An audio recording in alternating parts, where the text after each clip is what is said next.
nakalimutan po kasing bawiin sa akin ni Mami eh. Pero may nakita po ako sa internet. May part 2 na po pala sina Rosie tsaka si Nanay Lily.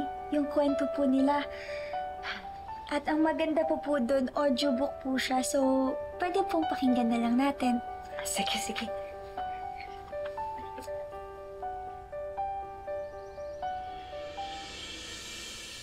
Kung akala ni Nanay Lily at Rosie na mabubuhay na sila ng tahimik, ay nagkakamali sila.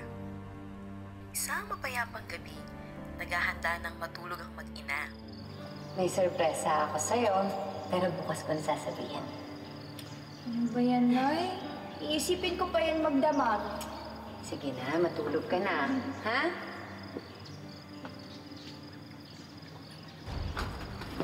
Akala mo susuko ako ng basta-basta?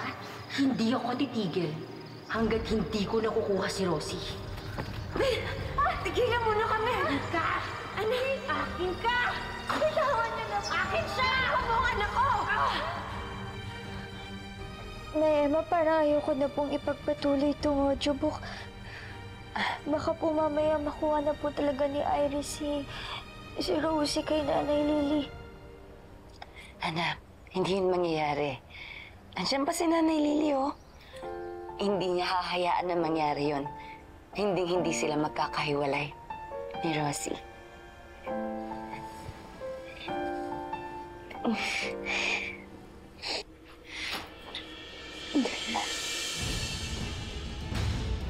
Emma? Muki? Mami.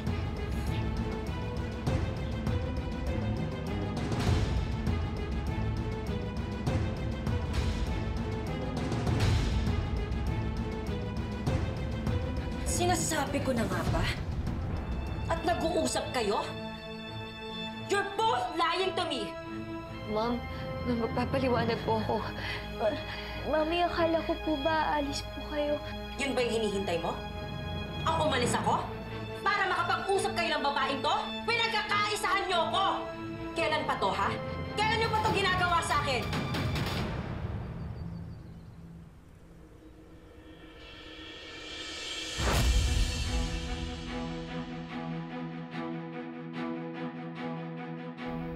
O, Beth, balik nga tayo.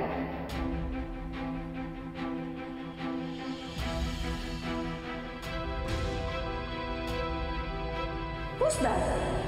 Nung nasa ospital ako, ikaw yung nakita ko dito sa kwarto ni Muki, tama ba, Emma?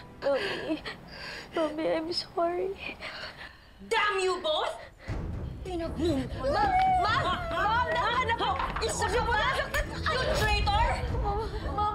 Mami, please, wala po kasalanan si Ate Emma, promise po. I'm your mother. And you dared lie to me, kaya kumanda ka sa akin! Kumanda ka sa akin! Huwag niyo po nasaktan si Isa Muki. ka ba? Ha? Alam ko na kung anong mga kalakaran ng mga babaeng kagaya mo! Kaya hindi mo na ako mapapaikot pa. Halika dito. Halika dito. Ma'am! Mami!